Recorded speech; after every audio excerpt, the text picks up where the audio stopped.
guys, my name is Val Malvis and today we'll be talking about writing desks and we'll get into the aesthetics in a little bit, but I wanted to kind of focus on what your writing desk should and shouldn't be, because I think as writers we all have our dream writing desk, but what is a realistic approach to this? So let's get right into it.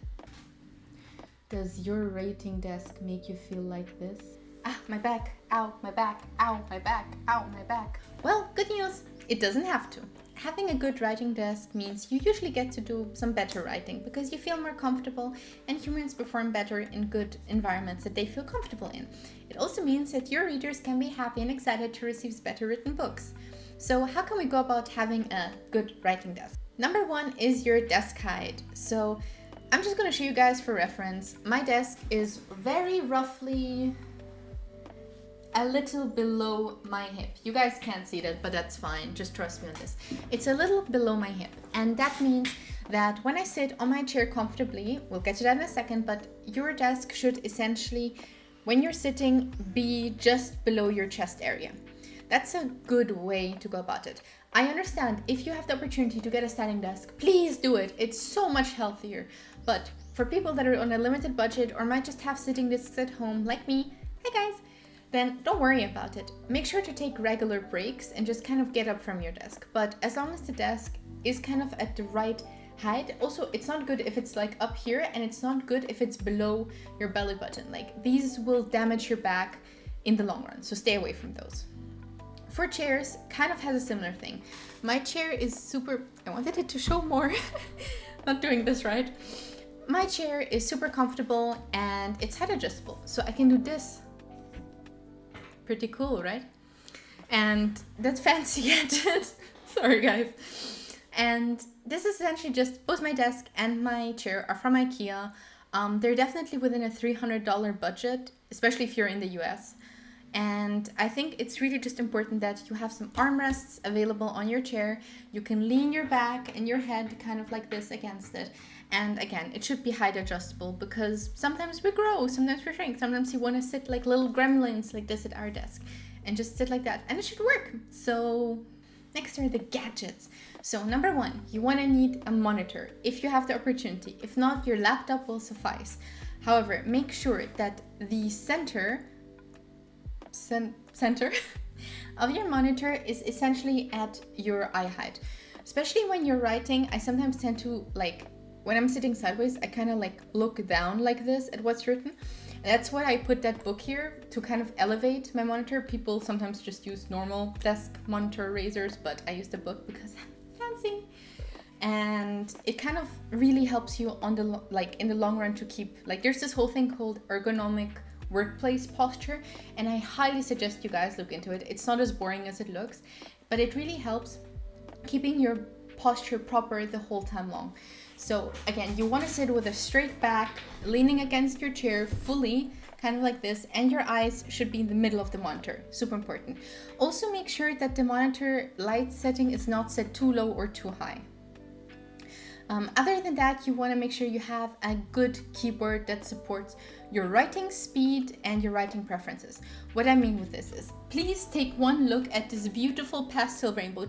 I am so happy I have this. This is literally, I love it. And look, it glows. I don't know if you guys can see it, but it definitely glows. And I absolutely love it because, first of all, it's kind of height adjustable. It has these little flap things here, so it's always at a slightly raised position.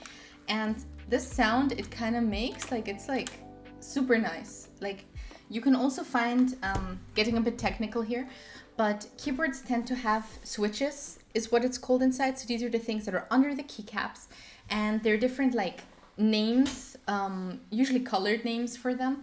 So my ones I think are either red or brown ones, I'm not sure, but they don't make too much noise. There's the blue ones, and the blue ones are clacky, and I couldn't focus on writing when all I heard all the time was it was just please stop.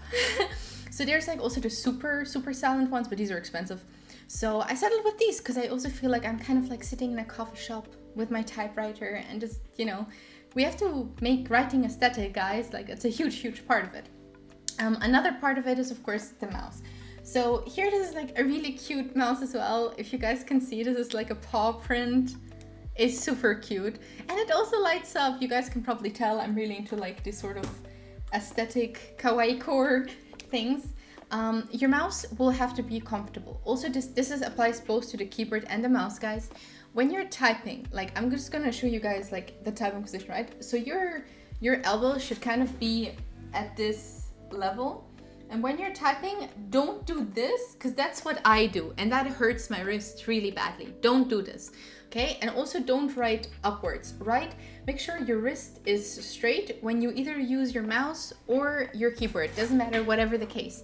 Guys, this is so important. You might be young and healthy and you know, but as you grow older, it really goes onto your joints. And you want to stay healthy so you can write many, many books. Now, in terms of environment for your writing desk, I have kind of like 3 main points I kind of wanted to address. You should have a completely distraction-free zone. I understand that can be unrealistic, especially if you live with many people or you might not have a room to yourself. That is perfectly understandable. So this is why I just want to say how you can make it as distraction-free for you as possible. So first of all, if there is a place in the house you can be alone or in your apartment, go there. Definitely find a place with as little noise, with little visual distractions as well. I know some people like to go to coffee shops and just write from there. They like kind of that ambiance, and I can understand that.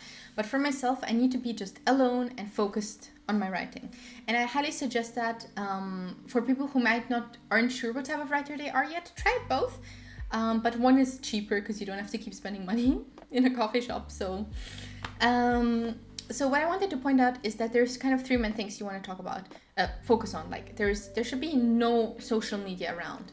Some writing apps have like a no distraction mode, and I would highly suggest that you use those if you want to. But if you don't have that already like implemented, that's perfectly fine. Don't worry about it. Just try to make it as distraction free as possible. Put your phone away. Put your phone out of arm's reach. And I don't mean like slightly lean over. I mean like 3 steps. I would say 3 steps. And then if you're like, am I gonna go 3 whole steps just to check if someone messaged me? Your answer is yes, congratulations. But most people probably say no. So that also gives you like some time to focus on purely writing. And remember not to work on any other to-do list items when you're supposed to be writing.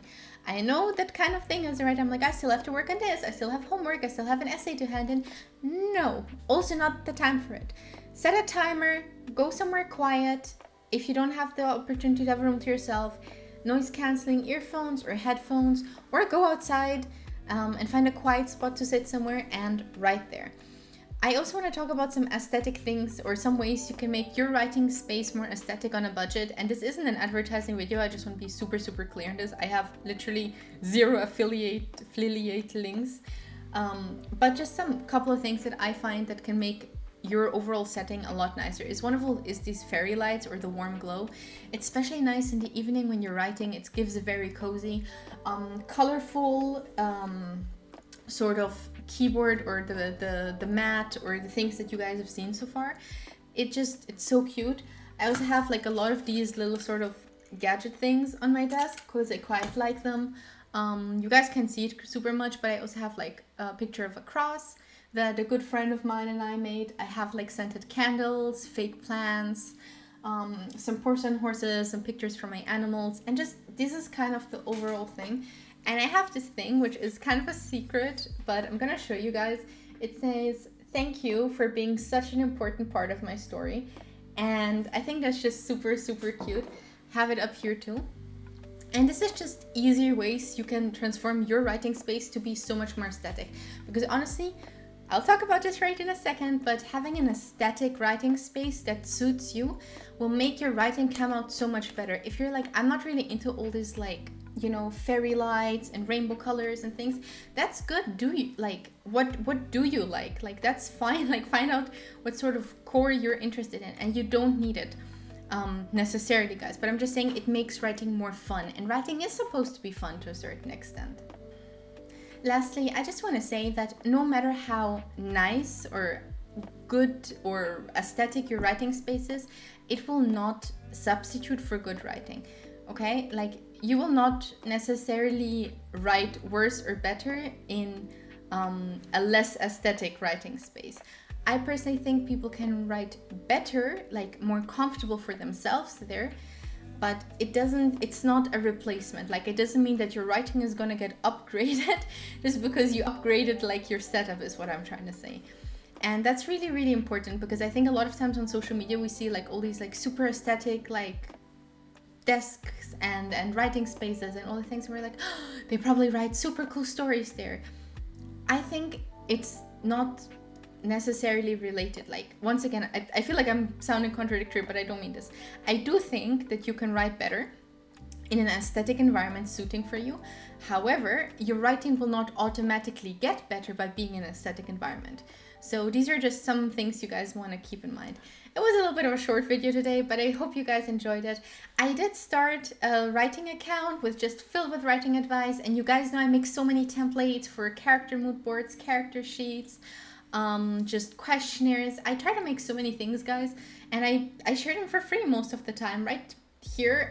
Please check it out on Instagram. Be super helpful. Thank you guys. Have a wonderful day. Bye.